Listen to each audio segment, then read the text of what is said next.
बिस्मिल्लाहिर्रहमानिर्रहीम। अस्सलाम वालेकुम नाज़रीन, उम्मीद है आप सब खैरियत से होंगे। तो नाज़रीन, आज की ताज़ा तरीन वीडियो सरकारी मुलाजमीन के लिए और पेंशनर्स के लिए नहायत ही अहम है। जैसा कि आप जानते हैं कि अभी हाल ही में ग्रेड 1 से 16 पर 35% और ग्रेड 17 से 22 पर 30% तनख्वाह इजाफ़ा का नोटिफिकेशन आया और साथ ही साथ पेंशन पर 17.5% इजाफ़ा लगा, जिसके बाद वफाक और सूबों में इजाफ़े के निज़ाम को एक जैसा कर दिया गया। मगर नाज़रीन, जहाँ तनख्वाह और पेंशन में इजाफ़ा हुआ वहाँ पर टैक्स के निज़ाम में भी कुछ तब्दीली आई। जो मुलाज़मीन में उनकी तनख्वाहों में जो टैक्स की कटिंग होगी उसके हवाले से हम बात करते हैं आज की इस वीडियो के अंदर।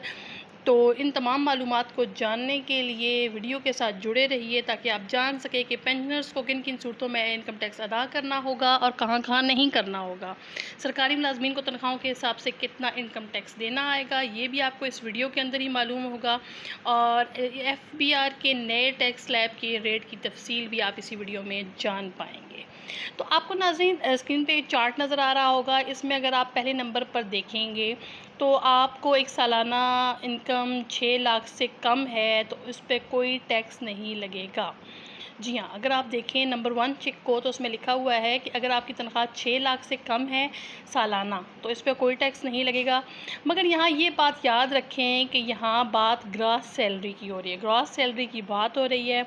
अब आते हैं दूसरे नंबर पर देखें, अगर आपकी तनख्वाह अगर 6 लाख से बढ़ जाती है मगर 12 लाख से कम होती है तो आपको कितना टैक्स देना होगा। जितनी रकम 6 लाख से आपकी ज़्यादा है उसका 2.5% यानी कि 2.5% आपको टैक्स देना आएगा।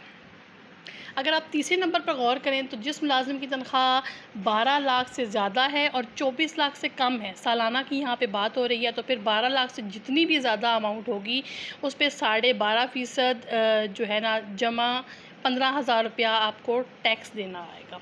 इस तरह तमाम लोग अपनी तनख्वाह का हिसाब किताब इस के हिसाब टैक्स के शीट के हिसाब से लगा सकते हैं। अब आते हैं पेंशनर्स की तरफ। तो जहाँ तक बात है पेंशनर हजरात की, तो पेंशन लेने वाले हजरात टैक्स की कटिंग जो है ना वो नहीं की जाती। उनकी पेंशन जितनी भी हो उनसे टैक्स नहीं लिया जाता।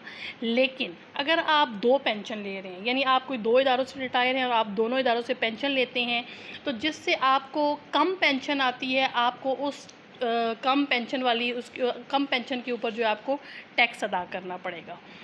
या दूसरी सूरत में आपको टैक्स कब देना पड़ेगा, अगर आप पेंशन भी लेते हैं और कोई कारोबार भी करते हैं, तो यानी पेंशन के अलावा कारोबार भी आपका सोर्स ऑफ इनकम है, तो भी आपको उस सूरत में टैक्स अदा करना पड़ेगा।